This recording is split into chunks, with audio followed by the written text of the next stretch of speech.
Hey guys, this is AngeloBangelo from GameLeap.com, and this is my guide on using Smoke of Deceit. Now, Smoke of Deceit is a consumable item. It costs 50 gold, and when you use it, all allied units and heroes around you within a 1200 radius receive the Smoke of Deceit buff.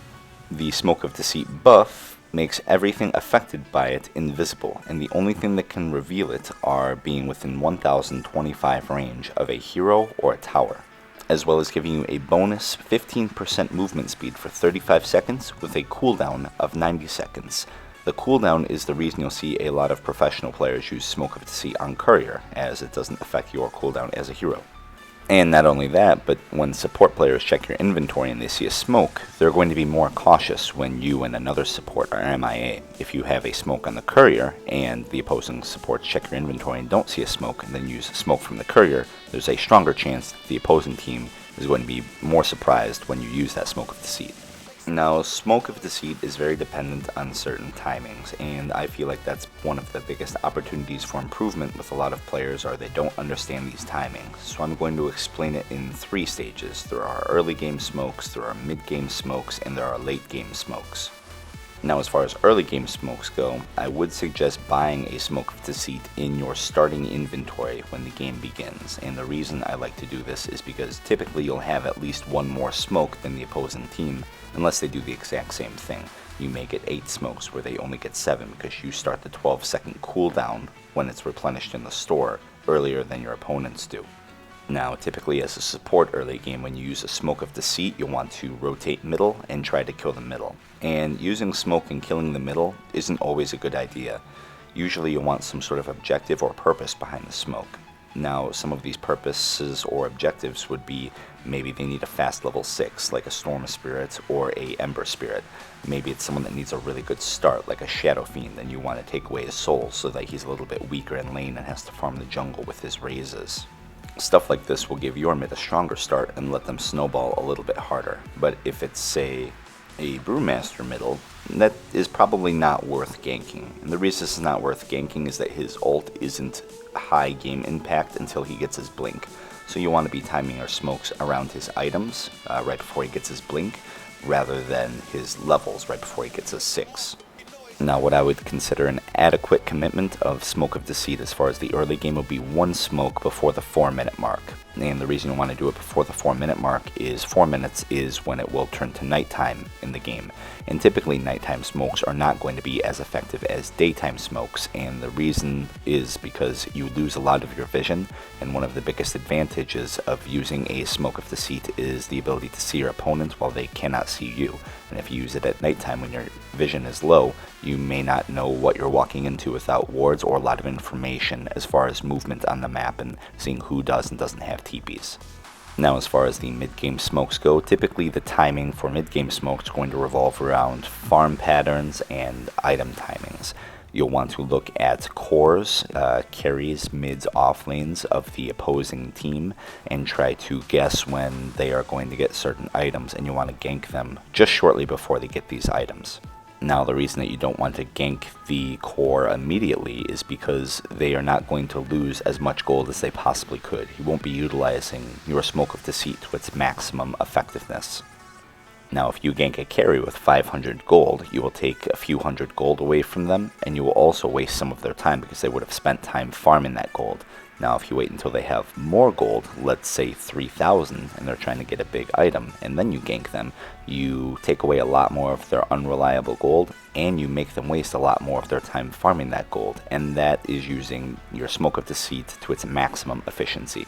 Something else to familiarize yourself with, as far as the mid-game goes, is when you can take Roche and when you cannot take Roche with a Smoke of Deceit.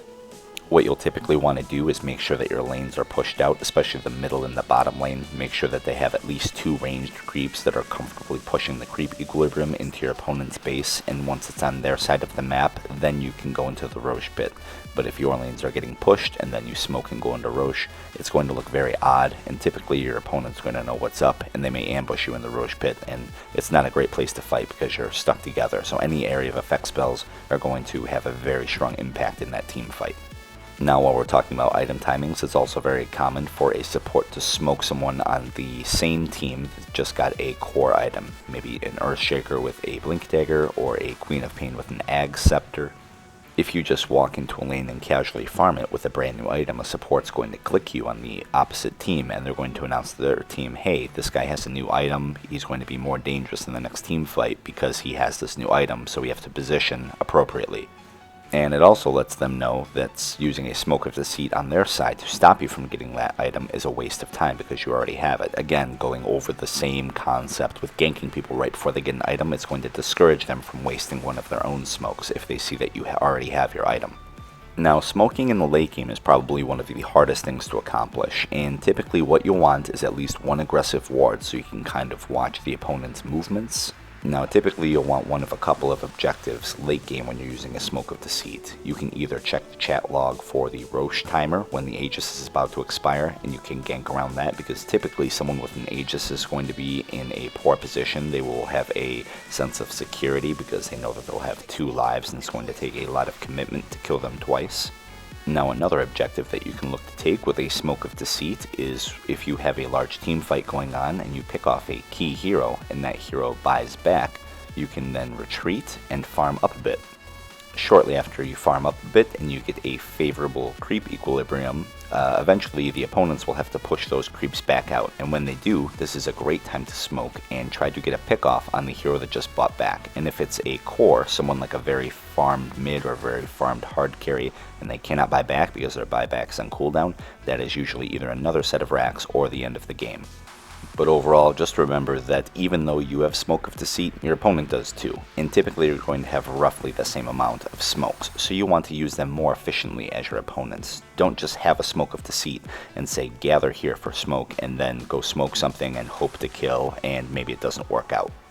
When you call your team together for a Smoke of Deceit, you are going to stop pushing your lanes, you are no longer going to gain favorable creep equilibrium, you are no longer going to gain any XP until you break the Smoke of Deceit because you most likely will not be farming anymore. So typically smoke can be a high risk, high reward item, but it's important to know these timings so that you maximize your reward and minimize your risks.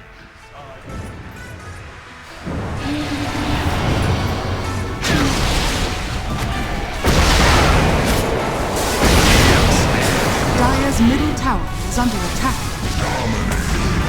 Double kill. That's all it takes to kill you?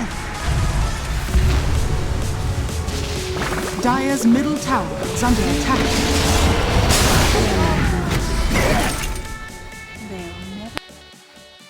That's going to wrap up my guide on Smoke of Deceit. I hope you guys enjoyed it. If you have any suggestions or comments, be sure to drop me a message in the box below, and I'll talk to you guys later.